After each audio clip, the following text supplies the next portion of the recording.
All right, Dr. Stevie Dawn Carter. Get all that in there. Thanks for coming on the Edison podcast. Yeah, well, thanks for having me. It's so fun to meet people who are willing to talk about the bad stuff. Gotta love that. Well, when you're in business, things happen and you have to embrace it. And in life, things happen, you have to embrace it. And it's really important. And you need to deal with those failures so that you can understand that that's what happens. People make mistakes. Everybody thinks a business goes, woo, 15 years of success. No, it's No. 15 years of failure and trial and tribulations and stuff that you have no idea. I mean, I was doing amazing up until, and this is going to get political, but Biden administration took over and decided to raise, to get rid of the oil and all those stuff and cause inflation. And I'm in the mortgage industry. So in 6 months, we went 5 points in interest rates. Yeah, which I've been in this industry for 20 some years, and I got in and I was taking people from 13 to 9 and they loved me. And I even got on the other side where people were getting 2%. And when we were doing the 2%, I'm like, we're setting ourselves up for a huge failure down the road. People aren't going to sell their homes. They're not going to move. And I kept saying that. Everybody's looked at me like I was crazy. And now we're at 35% of the market. Now we're there. Existing home sales, and people aren't moving because I call it abusive relationship. The low interest rates is abusive relationship, meaning it's comfortable. You need to make a change, but you don't want to make a change because you're comfortable, even though it's hard on you, and you can't do that. You have to make the change. There's ways to do it so that you can, get out of that abusive relationship. I love that. Well, and what a sentiment to overcoming obstacles, right? Like you have to make a change. If you keep doing the exact same thing, it might be comfortable, but it's never going to help you reach your goals. Right. So you have to make a change. And sometimes those changes cause failures and sometimes those changes cause success. But either way, you have to do something. Right. You stay there. You're never. And once I tell people that it's an abusive relationship, they're like, "Oh my God, it is. You're so right. It really is." I love that. I'm going to have to tell my husband that because he's going to appreciate that sentiment. Well, I look at things totally different and how to skew it so people stop looking, when my industry took a dump, my wife's like, "Are you comfortable in it or do you want to go look for another job?" I'm like, And so she's like, do this, sign the stuff up. And they tested me and all this. They're like, "Ed, you're in the 15% of the population." I go, "What do you mean?" They go, "You're the guy that can come up with the idea. But you're also the guy that can sell the idea." Oh. And that's the 15% of the United States, of the world or whatever. Most people can come up with the idea and people can sell the idea, but there's not normally those two together. That's why I do well in my industry, because I figure ways around stuff and I sell people on it. Yeah, that's amazing. Well, and definitely a skill you have to have in these days. I have to have, there's so many skills you have to have these days. I know, right? So many. So why did you want to get a PhD? Oh, why did I want to get a PhD? That's a great question. Failure. No, for me, my journey was not direct, right? Which I don't think anybody's journey is direct into entrepreneurship, but I was working in higher education and everybody said, if you want to be a president of a college or if you want to be an administrator, you've got to have a PhD. So why don't you go get one? And I was like, sure. So I signed up and I got it. And then as soon as I had it in hand, literally, it was a 5-year process. As soon as I had it in hand, I turned in my resignation and I went out on my own. That's okay. So, it just makes you look like you know exactly what you're talking about. It does. It opens doors, I will say, which is why I put it at the beginning of my name, because if I just put PhD at the end, most people will ignore it. So I was like, you know what? I've worked for this thing. I'm going to make people know that I can know what I'm talking about. But honestly, I got it as a way to keep rising up the corporate ladder, and then decided I didn't give a care about it. So I got my bachelor's when I was in the Navy, and then I finished my master's when I got out, and then I got remarried years and years and years later to my wife, and she had her bachelor's and had to go get her master's. Very competitive. Oh, and yeah, right. Luckily, she did. She's a nurse at Kaiser, so she's an RN with those things, so she makes good money. And then I was like, I gotta get my PhD, and I was like, no. I always tell people are like, is it necessary to do what you do? And I'm like, no, not at all. Nobody really cares. So I wouldn't, now being where I am now, looking back, I wouldn't have spent the money. Right. Well, you just like, now everybody has to say doctor. Now everybody has now to say when you're around a bunch of real doctors the and they go doctor. Yeah. My favorite is I always have students who end up calling me "What's up, doc," which I'm totally fine with. So All it's right. good. So, all right. So we know you have a PhD about that, Yes. about you. There you go. What is your story? Yeah.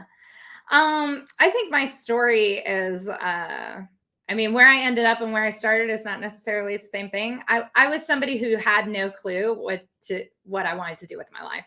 I'm Isn't not that sure I do everybody? now. Isn't that everybody? I think so. I Yeah. think other people don't make it look like they know, even if they really don't know. I definitely made it look like I didn't know. I have 4 degrees, all in different things. I had every job known to man. I joined the Marine Corps for a little bit. I've done like all these random things to get to where I am now. And where I am now is I am CEO of Empathix. We're a corporate training company specializing in emotional intelligence. All right. Which So is what? what All my right. Let's break that down. yeah, Emotional intelligence. Does yeah. that mean you just give a shit? I actually don't give as much of a shit as I No, think no, no. people. But I mean, is that what that means? Emotional intelligence, that you care No, about your, what does that mean then? no. Emotional intelligence is you can read the emotions in others and know how to adapt accordingly. Gotcha. Yeah. So it's about being intelligent about emotion and knowing how to use it and how not to use it for yourself, for others. For me, I really use it as a communication tool, right? If I can connect to your emotions, then we can have a better relationship and a better bond. If I bring emotions into a conversation, we're probably not having productive conversations. So, how do we keep emotions out? Let logic lead the way. All of those kinds of things are the things that we talk about in emotional intelligence. All right. So that the real question, because I have a middle daughter, love her to Okay. death, but Okay. she lets emotional control Yeah. her thing. And I try to explain to her, you can have emotions, you can Mm. feel a certain way, but they should not control your Yeah. overall who you are and what you do at all. Yeah. And Absolutely. having them is not the same as showing them all Right. the time. Right. Right. And So we talk about how like not to have Kleenex in your office when you're talking to your right. subordinate. Right. Like you need to identify and then you need to manage and then you need to express. And those are 3 separate pieces of the puzzle, right? So identifying that you have an emotion or you're feeling some sort of way. Some people are not self-aware at all and they can't even identify that, oh, I'm having a bad day today. Maybe I'm in a mood. Like you have to identify that, right? But then managing it says deciding, hey, maybe it doesn't need to be in this conversation or in this moment. Or maybe, and here's the key thing that I think adults struggle with a lot, my emotion that I have towards you right now is not caused by you. It is caused by everything that happened in my day up until this point. And so often what we do is we take our current emotions out on the people in front of us, but those aren't the people who caused it, which isn't really fair, right? Like if I had a bad conversation with my mother-in-law earlier this morning, there's no reason why I should take that out on you. You're not her, right? So how do we manage that in terms of saying, hey, how do I identify my emotion and then manage it to say, hey, it doesn't belong in this conversation? And then how do I express myself in a way that's productive, right? So how do I not show it to everybody, do all the tears and all the things? And I'm an empath, right? I am somebody who feels emotion and feels emotion in other people. I cry like that. I cry at every commercial, all the things. But I do believe there's a time and place. And especially like in our work, we work mostly in corporate environments. I'm like, that is not the time and the place for emotions. And That's today, you're there to do the work, you know? today they really need that, because that's one thing that these people, everybody thinks they can bring the emotion. Yeah. But when you were talking about it, I was thinking about Zig Ziglar and his statement Yeah. about who's kicking your dog, who's kicking the dog.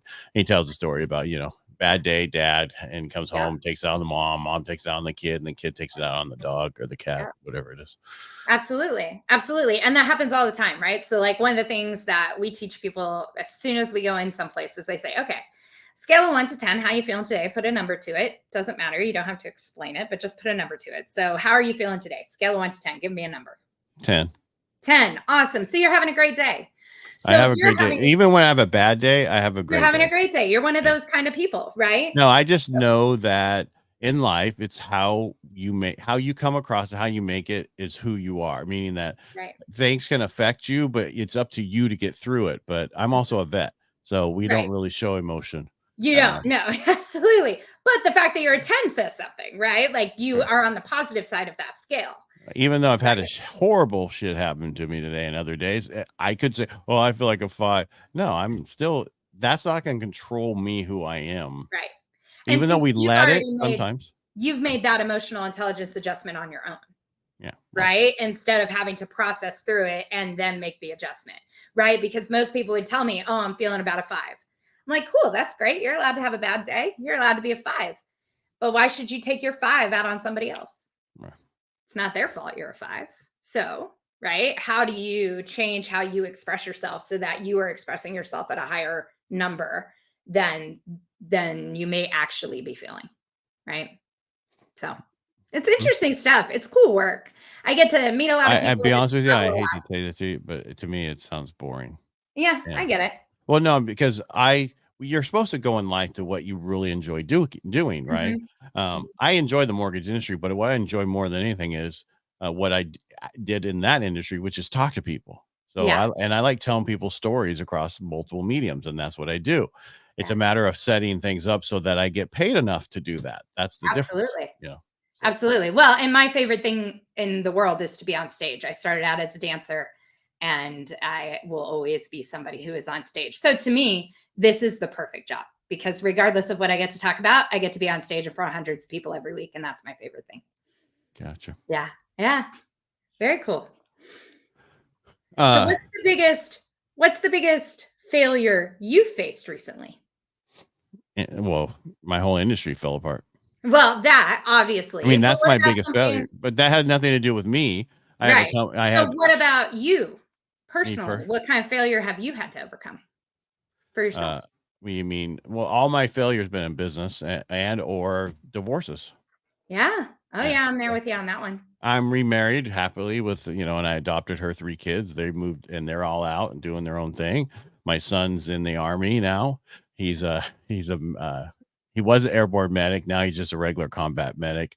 And he's, and it's amazing how the Army makes rank. It's ridiculous how fast they make it. I know. He's an E6 already, and he's only been in like 4.5, almost 5 years. I couldn't make E6 in 6 to 10 years in the Navy. Right? Yeah. Oh my gosh. Branches are so different. But I mean, then my middle daughter, she's hazard. Well, she's a middle child. That they always have their issues. And and then my older daughter, who is now, we sent her to nursing school and she messed that all up. And now she is a nurse, but she's working on her RN also. Yeah. But I did this firewalk for veterans. I think I told you, I don't know if we did on this. And I had I told everybody, bring your family, have everybody walk. And it changed. So my grandson, 7 years old, walked. Oh, wow. And we have video from it. It is the guy who put it on through, I put it on, but the firewalking guy who came to do everything, Dave Albin, he's like, your grandson changed my life forever. Because afterwards, right when he's saying goodnight, he asked his mom, can I go give him a hug? And she's like, hey, go over there. He runs over there and then just grabs the dude's leg, and the guy drops down and hugs him and talking to him. And he forgot he had a hot mic on, and he's telling the kid how amazing it is, and don't let anybody tell you any differently. I mean, it's amazing. It's a touching story. But he's like, I've walked 500,000 plus people, and I've never felt the way I feel now that with what your grandson did. Oh, that's really amazing. Yeah. So our push this next year is it's veterans and their families, or the families of veterans. You know what I mean? That's important to connect those people. Our big thing this year was veterans and first responders. Well, I have nothing against not having first responders, but I want to focus on our niche first. Yeah, for sure. And then the other community can come, but that's who we're focusing on. So, yeah. I love that. Yeah. I love that. So failure, I mean, marriage into success stories of marriage, right? Yeah. Well, you have to. I grew up a poor farm. Anyway, I grew up dirt road poor after my dad died of hairy cell leukemia when I was 12. So we moved to the other side of town. I started working at my grandfather's dairy. So I learned what hard work was and what real work was. And I realized I didn't want to milk cows forever. So that's why I joined the Navy, to get out of Turlock. And now I'm back in Modesto, which is right next to Turlock. So. Sometimes it's full circle. Yeah, it definitely is. You got to be, and don't ever say, I will never, ever move back to the valley, because you will. Yeah, no, you always do. You always do. Yeah, I have this is my third time living in Texas. I've lived all over the world, but I keep coming back to Texas. And this time my mother was like, why don't you just admit that you like it there and just don't move? Yeah. You Where know, are you in keep coming Texas? back. I'm in Fort Worth, just outside of Fort Worth. Okay. Mhm. Yeah. Humidity. Yeah. There's a little bit. So so I went Not to as Fort. bad as Houston. Right. Okay. I know. I was in Houston for a while, not lived there, but it was, Yeah. and then I was at Fort Sam, Houston, Yeah. Texas, right, Yeah. for AIT school for when I was in the Navy, and that Yep. was the summer, and it was hot and Oh, humid yeah. and horrible. You're inside and you're dripping, and the Yeah. air conditioner's on. It's like, what the heck is going on here? And Yeah. it, So like last week it was 94 here and I flew to Denver for a presentation and they were having snow.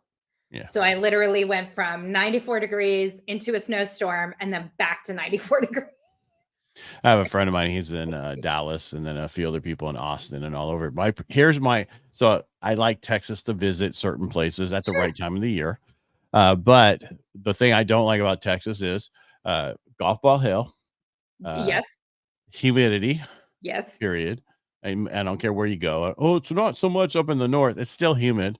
It's still Your humid. That's guys' true. property taxes are 3%. Oh yeah. And the property tax can go up 10% of whatever the value of the home Oh goes yeah. up each year. So Yeah. in We're 10 years, your property taxes are doubling. If you own rentals, your tax goes up every year, Yep. whatever the value of the house goes. And we in California, your costs are, we have Prop 13. Our taxes can't go up like that. Yeah. It can only go 3%. So, Yeah. hey, as long as you like Texas, then stay in Texas. There you go. There you go. Well, I always had a dream of moving to California, but then I met my husband and he's a Texas boy. So haven't left since. Yeah. Well, whatever makes you happy, you know.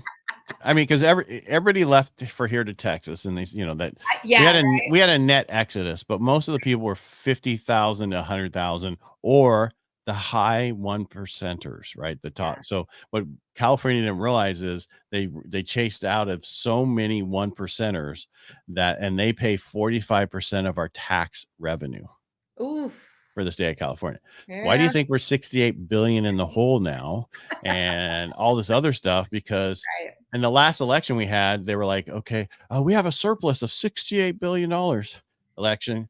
Oh, we're sorry. We made a mistake. We have a Yeah. negative. Oh, Budget. unfortunate. Math in public. Well, that's just the lies. But anyway. Wow. Well, it is. It's definitely. I've dealt with this because I'm on talk radio, right? So I'm Yeah. on radio, and I can talk about it. But but I fill in for other people just for fun. Everybody goes, Mhm. "What? You fill in for other people for fun?" Yeah, I wanted to learn. I wanted to know how to do this really well, so I could just talk, and I There do. you go. And I like being on stage, and Mhm. this year I'm the president of my Rotary. That's how I was able to do the Sure. fire walk. And I'm like, damn, 52. I'm almost finished. Got 2 more months. And I'm like, wow, it's like speaking each week for an Yeah. hour because I run the thing and afterwards you're so Yeah. tired from doing it. And I'm Yeah. like, okay, I wish I would have done this earlier so that the speaking stuff I did a couple years ago would have been so much better. Yeah. No, I get that. I get that. Mm. Yeah, it's a skill set for sure. Learning how to not only just do the speaking part, but also just the energy drain. Like that's Oh, yeah. something I have to plan into my week because when I do these big events, I come home and I'm just exhausted.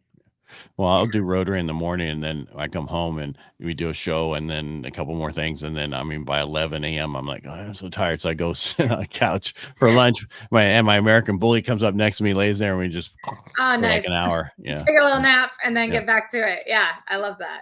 You have to. You don't have a choice. Exactly. All right. So emotional intelligence. What else? What else? I mean, because okay, so that's what you talk about. There's got to be That is what more I than that you talk about. Yeah, no, I do. I talk a lot about communication, leadership, productivity, all the things. But I think some of my favorite presentations or some of the favorite things I get asked to do is when I get asked to talk to other entrepreneurs just about the journey, right? Because it's different for everybody, but yet some of us, there's always like those common things Right. So what's that your we have to journey? do, and this is my fifth business. I'm not new to it. I'm new to success though, which is interesting. So your other Right. 4 were not successful. No. What were your other 4 businesses? Mary Yeah. Kay, Avon. I'm just messing with you. No. Got that pink Cadillac. So when I was 17, I opened a dance studio in Australia, and I did that Did for a you? Wait, year. back up. How did you get to Australia in the first place? I opened a dance studio in Australia. You just went there and opened a dance studio there. Oh, yeah. That's just who I was. I mean, if I'm being 100% honest, I was 16 years old at the time when I had the idea. And it was really because a boy broke my heart and I didn't want to stay where I was. So how can I get to the other side of the world? Because at 16, that's exactly what you think. And it was back, I'm dating myself, but it was back when there were forums and message boards for things back in those old days. And there was a forum. You mean before the internet? Yeah, right. I know. And there was a forum for dance studio, like jobs and things like that. And there was a dance studio in the outback in Australia in a small town that was looking for somebody to come in and take it over because its current person was retiring. And so I got a one-way ticket. I told my parents and I left 2 weeks later. So you burned your boats. I did. Gave myself no options and failed miserably and had to call my mom to fly me home. How long did you try? I was there 9 months.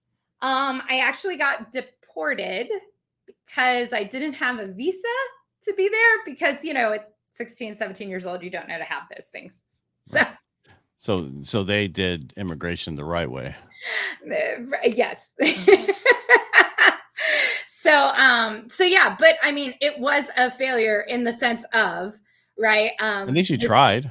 I did try. I learned a lot about marketing. I learned a lot about having people to help you. You don't have to do everything by yourself. Yeah, but you got to pay them. I had the greatest time in Australia. I loved it. Right. So. All right. So your background as a kid, supportive dad, supportive mom. Yeah. Yes. I think maybe more supportive than they should be. No, what I'm getting at, because a lot of women, I almost said girls, sorry, women are never told they can do whatever they want in their life. Yeah, no, I was told the opposite. I was told you can do anything you want, just try not to get dead. That was pretty much it. And so I was a little bit of a daredevil and Only a little child? bit of a risk taker, huh? Only child? Of course. Oh, yeah, okay, there's your answer. Now we know what the problems are. Now we know what the problem was. Exactly. We have one child and we got to give them all the attention and we don't all the attention, all the things. Yeah. And so, my dad thought it was a horrible idea and didn't want me to go. And my mother was like, she's going to do it anyway because who she is. So we should just. What's your second business? I'm moving on. Yeah, moving on. So the second one, my husband and I started an art gallery because that seemed smart. And do you love art? We do love art and we collect art. What's your, like the fish behind you? That's your specialty? Shark? No. Sharks are my personal brand. But no. Sorry, I had to do that. No, of course. I do have art of sharks, but not in this room. But we collected art. And so we thought, we could like set up an art gallery and then sell art. We know nothing about selling art. We know nothing about art galleries, but sure, let's figure that out. So we did a pop-up gallery that failed miserably. At least it was only a pop-up. Huh? What does your husband do for a living? He's a network engineer. Okay. So no relation to anything that I do or have done in any way. But he's very much meticulous with what he does and detail oriented and all that. And then I did another dance studio, which was successful. I was able to sell it and make a little money. But I got injured, so I had to leave the industry for that. And so that is a failure just in the sense of I didn't get to complete my thing. But that's not a failure on you. That was just an injury. You can't. Well, no, it definitely, I definitely talk a lot about taking care of yourself and those kinds of things. It was a preventable injury. So it's one of those where I'm like, if I had just been a little smarter, I wouldn't have had that. But it gave me the life I have now, which I do love. And I still get to dance regardless of what the doctor said. So what was the fourth business? So the fourth one was a different version of what we're doing now. We started a training program, but the first company we started 10 years ago was a training program for college students, teaching leadership to college students. I'll give you an idea here. College students don't care about learning leadership. Yeah, So I was gonna start snoring because they I don't know, give a right? So yeah, I mean, so it's a that's great idea. We want to get, yeah, you want to help them super get, cool. yeah, yeah. Yeah, but no, they didn't buy. So They don't, we sold it to a couple schools, but we didn't make enough money. So then I was like, okay, well, let's go the speaker route and all the other things. And that's when it started to take off. Also, once I learned to sell, that's also when we finally had success. you mean how to sell as a person? Yeah. Yeah. Yeah. Like how to just talk about your things and how to have conversations with people around money and around problems and solutions where you're not like freaking out about it, but it's just a conversation. Yeah. Well, it's just, everybody does understand it. You sell all day long with everything you do, but you need to be okay with it. And understand that process. Cause I talk about, how to get, people want to know, when you're selling something and people don't buy, people go, they just didn't buy because they just didn't know. Right. And so I did a whole thing about getting past no, which is KNOW. And they used to say they just didn't know KNOW, which I always thought was the stupidest thing. So I came up with the sales thing saying that what you did, you just didn't help them overcome the waiting, right? That you're trying to do. Knowledge needed to overcome waiting. And if once you realize that, that's why you can't get them past. And so I did a whole talk on that, and I was supposed to speak on it forever, but I got, other stuff comes on, Other stuff you wanted to but do. you need to understand that. And what I ran into is I saw all the real estate people in my industry that had been in the sales for the last few years have no idea how to sell. Yeah. Right. They don't know how to do a T account and go, okay, here's your pros, here's your cons. Now here you write down all the pros and then you give it to them and have them write down cons and never get past 2 for what they're trying to do. And that works on everything. And I told it to an agent. He looked at me like I was crazy. It's like, okay, that's why they didn't get past and buy that house. And you just cost them 30 grand, because by the time they realize what they should have done, that value of that house is going to be a 30 grand more. Yep. Well, and so many people allow things like that, like a lack of knowledge or a lack of confidence or whatever those things are. It makes them withhold from making decisions quickly. And what we know is that making decisions quickly is usually how you will make better decisions in a lot of ways. But you have to be confident in it and you have to have the knowledge. And as a human, that's what we should be giving to other people is confidence and knowledge. So, yeah. You mean educate people? Yeah. Yep. So once I started learning that, it got a lot easier, and how'd you learn that? Successful. I got a sales coach. How did you find your sales coach? It was somebody who networked really well in Fort Worth. So when I was starting to be honest about my struggle, which was I'm not making sales. I know I'm great on stage, but I'm not making sales. Why not? People were like, "Oh, you gotta go talk to Donnie. You gotta go talk to Donnie." And so finally I worked up the courage to talk to Donnie because I knew he was going to hard sell me. And I was like, well, okay, do I want to put my money behind this? But, he taught me a lot of good things. He also taught me a lot of what never to do, which he knows that. So I don't feel bad saying it. But he took my business from $17,000 to $158,000 in 6 months. And that was really the only thing I changed is how I entered sales conversations and how I talk to people. So I owe him that, And then you do funnels now and all the other stuff. Yeah, I don't. Nope. No? I have a non-online based business and I'm okay with that. I do a lot of virtual coffees. I do a lot of Zoom meetings. But most of my stuff just comes from my post on LinkedIn once a week. And I get people who come and say, hey, come speak to us. And that's what I do. And who handles all your LinkedIn stuff? I post once a week myself. Because I interviewed a guy today they came up with a program that instead they have a VA for you to do all that. And it's like they sold the software and the problem was nobody was buying it. Or they buy it, but then they wouldn't go through with it because there was such an upfront learning curve. Yeah. So he recreated it. And now he has a VA that does it for you. And it increases just the whole stuff you get from LinkedIn. And it's not that expensive. It's only $600 a month. Oh, that's not bad. Well, I mean, that includes somebody who talks to them. Somebody's actually doing the work, man. That's amazing. Yeah. Now, I learned back before 2020, I learned what my sweet spot is in terms of how much money I want to make and how many hours I want to work to make that money. And so I've kind of streamlined everything to do that. So I don't work a lot of hours, but I make the money I want to make. And so I'm kind of like, cool. I am not on the big, like, oh, got to go bigger, got to grow more. I'm just in a good life space and I'm just enjoying it. Right. But what, you have a book though, right? I do have a book. I published a book in 2022 called Always Be the Shark.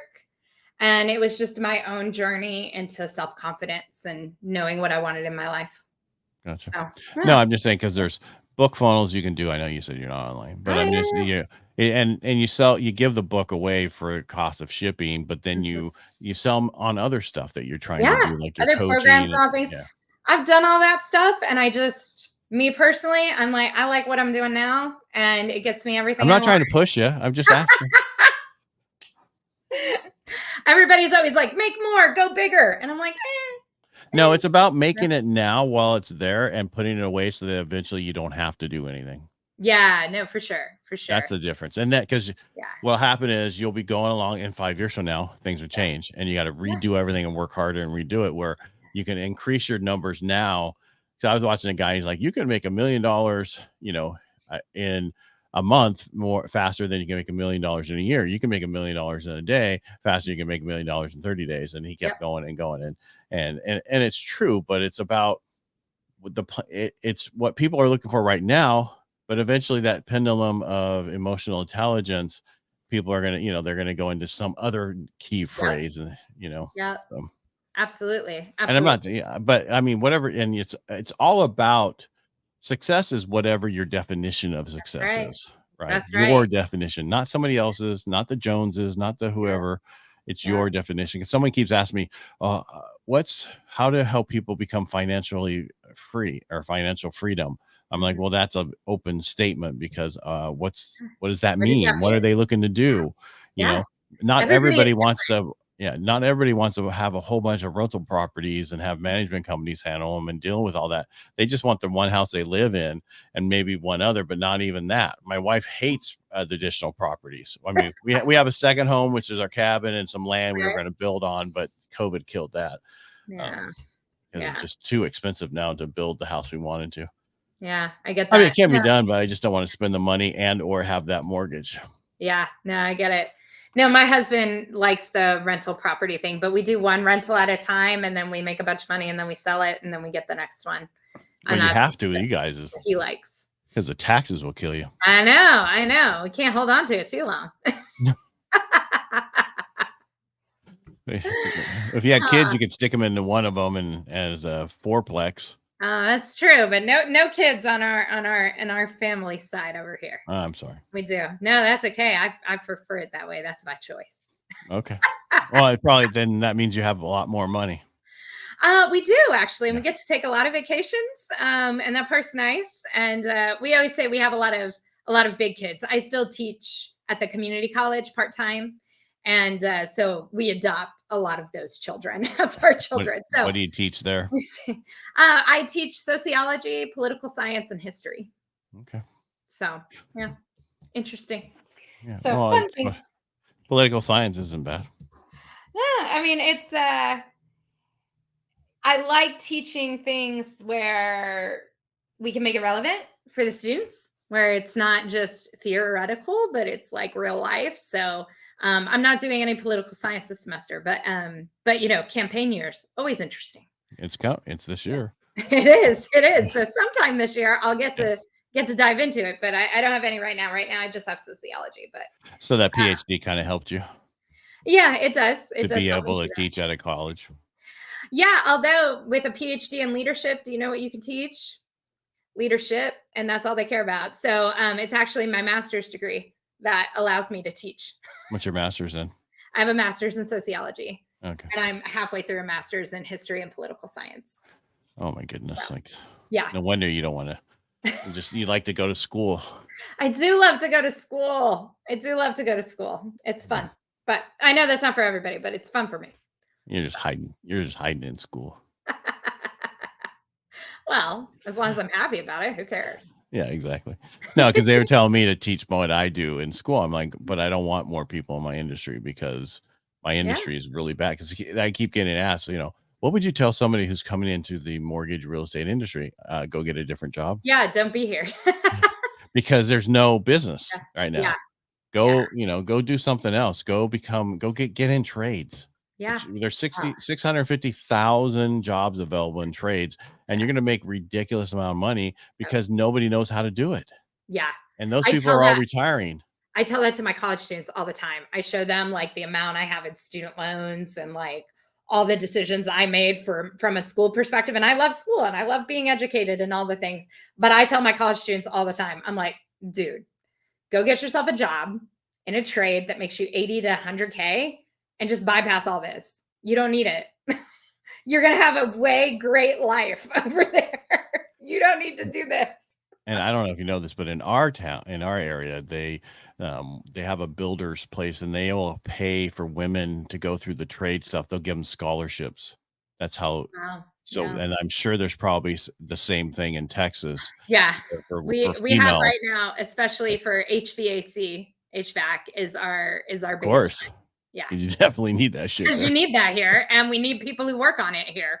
Yeah, So and yeah, they'll pay plumbers for people to go through that training, to, which I to think is fix all the awesome. frozen pipes, plumbers, and Yep. Yep. All the things, man. And those are all things. I mean, just today I had sprinkler guys out to work on my sprinklers. I have an HVAC coming out next week to work on something else. I'm like, those are people that people need all the time. I mean, our sprinkler guys come out here 4 times a year. They're making good money off us. yeah, people don't realize the trades. I mean, because Yeah. there was a South Park episode, I guess, recently that they had the trade guys are all, driving the expensive cars, and they had living in the big houses because they're the only guys who knew how to do anything. The rest of the world had no idea, so they were charging an arm and a leg. And I said, yeah, Yep. it's kind of like the old movie, The Money Pit. That's because Yeah. all Oh those God. guys Yeah. drove up in those Jaguars and other stuff. Yeah. Yep. So true though. So true. I All can't do anything house related. So I'm glad there are people who do. right. So how do people find you, or do you want people to find you? I guess I Oh, should that's a ask. good question. I always like to connect with people and have good conversations, regardless of what they're about. So you can always find me on LinkedIn, Stevie Dawn Carter, or you can find me on Instagram at Dr. Stevie Dawn. That's always the best way. And then our company, if you're interested in training and emotional intelligence, empathix.net. Yeah, I actually had that up. I was like, 'cause like I told you, I was like, where'd she go? Transforming organizations through human connections. Look at you. Yeah. There you are. Chat GPT every day. Every day, all day long. That's all we need to do. I don't need to write anything creative. Well, no, you don't want to get into because like you talked about before, that when you send a text or an Mhm. email, when someone reads it, it's in their frame of mind, not your Yeah. frame of mind when you sent it. And Yeah. that's why I hate text. And I tell my staff, did you get a hold of somebody? And they said, yeah, I sent an email. Okay, let's have this last conversation for the last minute. Pick up the phone, Yes. call them. If you get their voicemail, leave a message. Yeah. And not 18, 20 seconds. Just leave a message Yeah. and follow up with an email stating I had left you a message, or whatever you talked about, put it in an email. Yes. You do it. Yes. You actually need to talk to humans. That's the thing. We actually like to talk to each other. Well, Amazing. and leave a damn voicemail. I don't care if we're in the 2020, 2025. I don't leave voicemail. Okay. So you send a text. I get you, Yeah. but Yeah. whatever. Yeah. I said, the problem is people don't understand how much people really want to hear people's voices. They really do. That's how we form connections too. Sound is a large part of it. So it's actually really interesting to think about if we didn't use talking to connect to each other, you know, how would we still connect and feel like we actually had the attention of the other person? We wouldn't. Yeah. You have to. I mean, I call everybody, and they're like, "Oh, you." I go, "Yes, I know, but I want to make sure you hear what I'm saying, and I can Yeah. hear the tech, and I can hear the tones and inflections in your voice, Yep. that you're understanding what I'm saying." Because I've had clients send me a text, and they're being sarcastic in it, Yeah. in their head, and to me, it's just But rude. to you, it's just rude. And then you're like, wait, were you being sarcastic? Like, I don't know. And now you have to question. And now there's all It's this just lack not of worth it. trust, lack of rapport. It's not worth it. Yeah. Just pick up the phone Just pick up the and be phone. done with it. Do it. All right. All right, Dr. Stevie Dawn Carter. I Thanks love for coming on the it. show today. I Thank appreciate you you. being here. Yeah, thank you for having me. This was a fun conversation, and I loved it so much. So thank you for that. Oh, you're Appreciate it. welcome. I try to have conversations. That's what Always. Always. I don't like the podcast where I ask a question and then they talk for 20 minutes. It's like, okay, you can't. So from radio, so if you ever do these, and if you're ever on radio, Okay. when you get asked a question by the host, you have about a minute to answer. 1 Don't minute. go any longer. Just a Okay. minute. Okay. 1 minute. I'll They work say on that. 1 to 3 minutes, but my producer's always 1 minute. 1 minute. Only Okay. 1 minute. And the other thing is, it's never listeners. It's always to the you. Talk to that one person. Oh, interesting. Because Okay. when you say our listeners, and you Right. say something to them, they're like, Yeah. oh, that's that person over there he's talking Yeah, to. it's not me that you're talking to, right? You So just those are the two things that were really I love important that. I've gotten from radio. Yeah. Good. Well, those are good tips for the day. I appreciate it. You're welcome. All right, everybody, make it a great day. If you like what we do here, the easiest way to support us is just hit the little subscribe. And Dr. Stevie Dawn Carter, I'm going to say that whole name multiple times today. Thanks for coming on the show today. I really appreciate you being here. Thank you so much. See you next time. All right, make it a great day.